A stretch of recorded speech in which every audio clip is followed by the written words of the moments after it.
everyone, welcome back to my channel. It's so great to see you. My name is Clary and I post bookish and writing content every Sunday and every other Tuesday. So I thought I'd do something a little bit different today and just sit and have a chat with you while I do my makeup for my Legendborn book talk, which I'm about to film in a little bit and I'm really excited about. You guys seem to like my kind of more chill videos a lot better, and those seem to be the things that I'm better at, so I was like, that's great, that's fine by me, we can do something like that and just have a nice relaxed time. And also I'm going to do something a little bit different with my face for my Legendborn video, which I just think might be quite entertaining for you guys to watch, because I am not good at doing interesting or cool makeup at all, so I just thought it might be quite funny for you guys to watch. So I've just washed my face, that's all I've done with my face, so I'm all ready to go, and yeah, let's crack on.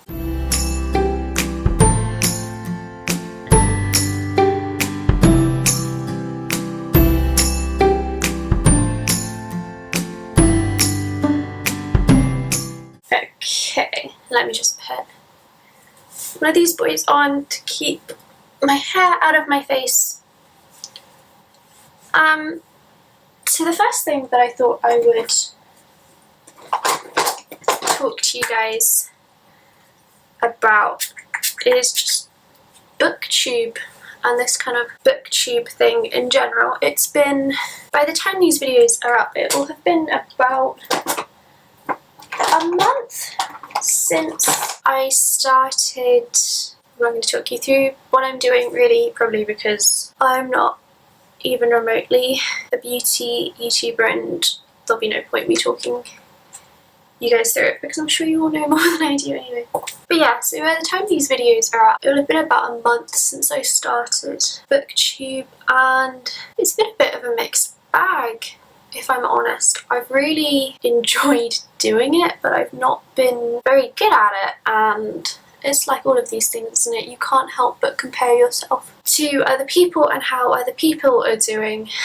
And yeah, I can't help but be aware of the fact that, like, I've been making videos for a month and I've made like a video every week or more than that, and there's a lot of people who have been doing things for the same amount of time as me, and they've obviously got way more subscribers and views and stuff, and that's hard to like not think about. I'm just trying to focus on a few things, which is like mostly, you know, their content is probably a lot better than mine because mine just hasn't been that good. So obviously more people want to watch their videos and it's not personal. And then also, like, I never really, I started doing BookTube because I really enjoy doing creative things, but I just kind of realised that, like, even though creativity and being creative is the thing I enjoy the most, all of my creative things were like side hustles. So I wanted to do something creative that wasn't a side hustle and which is just for fun, and that's YouTube for me. So surely as long as I'm enjoying it, that's all that should matter. And you know, I've just really not been happy with my content at all. Like, I've really expected the content to be the thing that was fine, but I've not been happy with my content at all, and that's been getting me down a bit.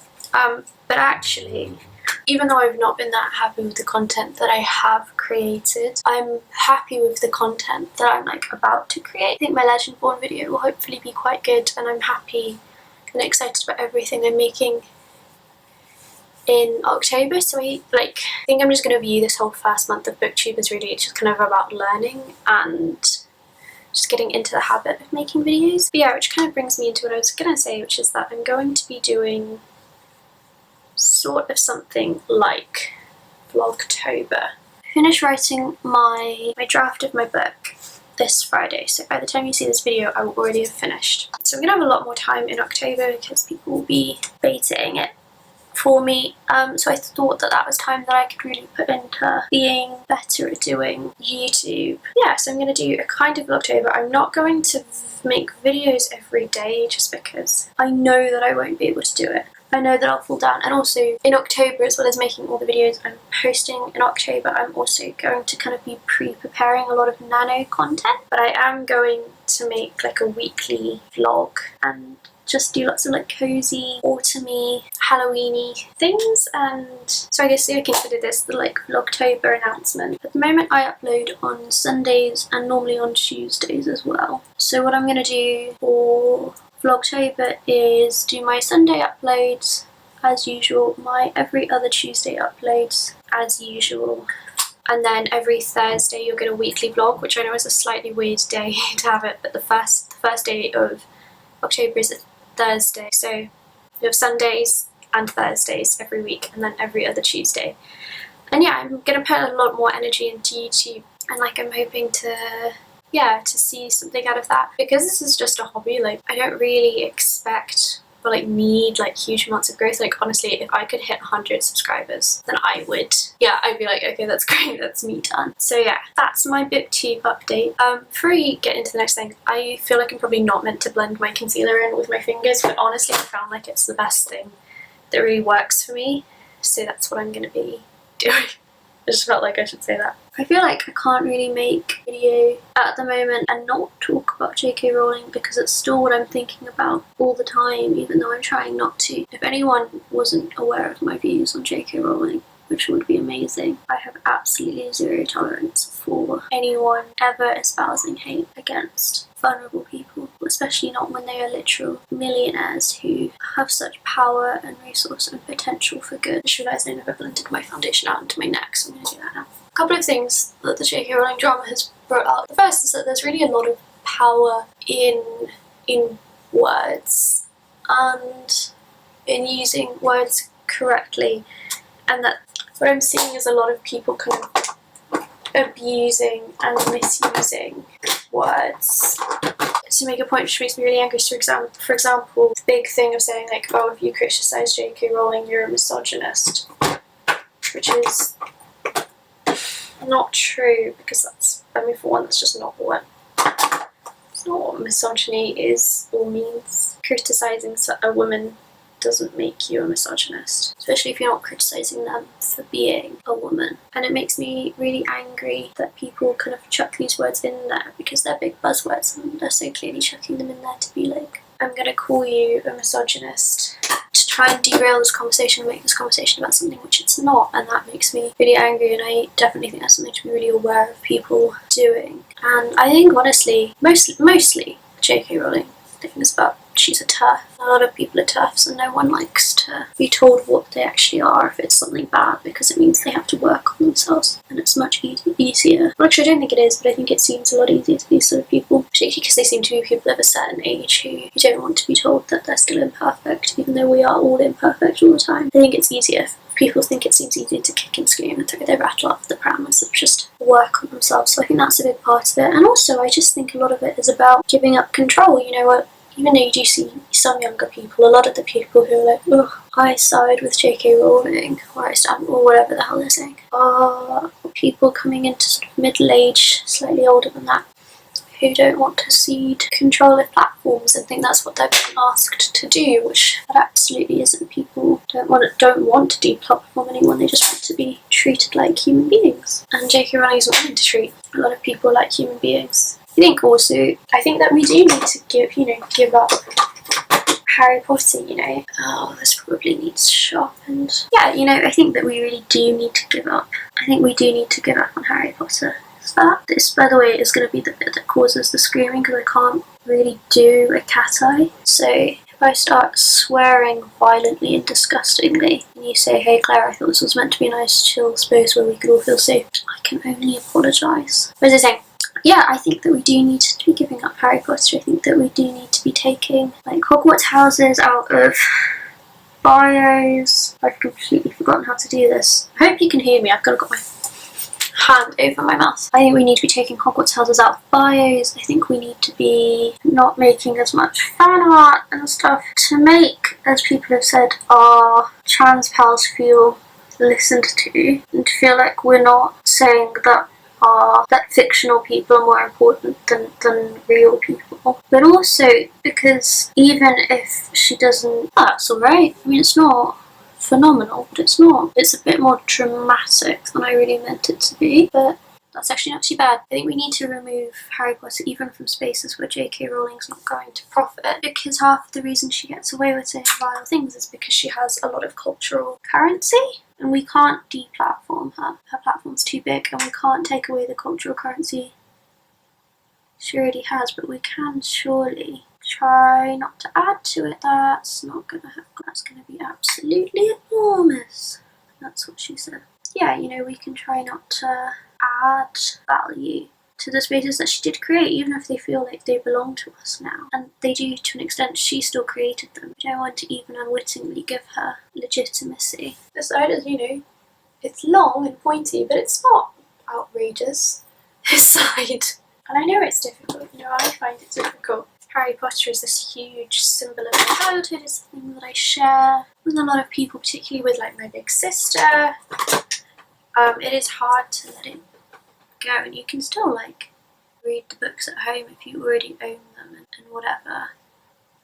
But I do think it's important to stop talking about them in public forums. Should we stop talking about JK Rowling now? Yeah, probably. Right, I don't really know how to do this. What else is new in the publishing world? People are being racist, as per. Oh, this isn't a new thing, but it's something. I was watching Hayley's video, which you should go and watch. It was, all of Hayley's videos are so great. It's just so, I love her so much. She's so wonderful. But this one particularly, it was really enjoyed. Where she watches Book Talk. Oh, a Twitter notification from Nova. Hello Nova, if you're watching this. And Hayley was like, hey, remember when there was loads of, does that look alright? Does that look really, I think it looks alright. Hayley was like, remember when there was loads of drama between Book Talk and Book Twitter?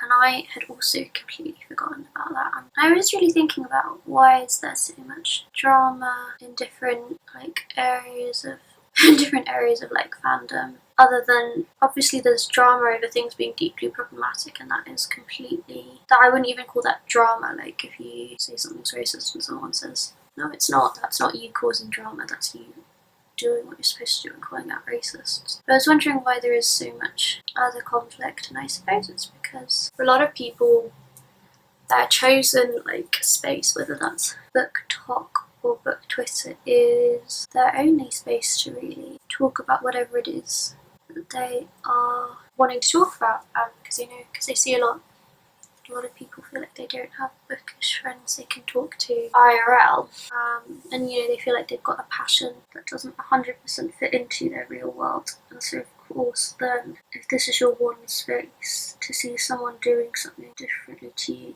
oh no, that's way too big. To see someone doing something that's differently to you and what you're doing, and that in a way that you feel threatens your space, that must be really hard. So I completely get it. But also, like, the great thing about fandom, or you know, all liking the same book, is that it's reading is an activity that we do by ourselves. It's a great thing, but it is a solitary thing. And so the fact that the fact that we're able to come together in a way is really, that's really great and really cool, and I think people need to think about that more. You know, no one owns a book, not even individual writers own books, so you shouldn't feel like you have the ultimate authority over a book. I find arguing over tropes also quite frustrating, because the great thing about reading is everyone gets something different out of it. Like, that's such a cool thing, such a good thing. If someone doesn't like something you like, that's okay, because your opinion is yours, and you can only ever read a book as you, so you can't expect someone else to read a book from your perspective when you couldn't read from their perspective. And you know, there are tropes that leave me completely cold. Like, I really don't. Enemies to lovers is not my bag. It will always be best friends to lovers for me, because we love some yearning. We do. And but I really don't care that enemies to lovers is such a popular trope, and that people really enjoy it. Like, I just think isn't that great that people have something that they really enjoy that isn't hurting anyone else. I'm just gonna go and pop and get my lipstick, actually, because I completely forgot that in the other room, so I'll be right back. I feel like also it's so easy to talk about everything that's wrong with like Book Twitter or Stan Twitter or anything like that, and I mean, obviously it's easy to talk about it because there is so much wrong, because people can really not be their best. But also, I think I just kind of want to end by saying, like, my time on like Book Twitter and my time on BookTube so far, like, I've met the most wonderful, kind of kind, supportive people. You know, and I love my friends that I've made through it so much. And I guess it's always nice to know that even in kind of environments where there's so much bad, there is still some good. I don't know, and that doesn't mean we should overlook the bad in a lot of ways. It just means that we should hold the bad people to an even higher standard, because look how good people can be. So this is sort of my finished look. So put the Legendborn cover kind of here. So obviously you've got the blue and the red, which aren't just kind of beautiful on the cover, although they are, they're also really super significant to the like overall plot of the book.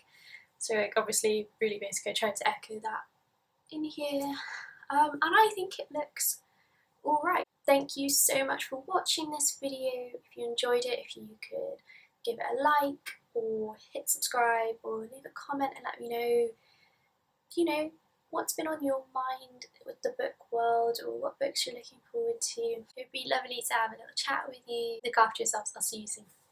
Bye.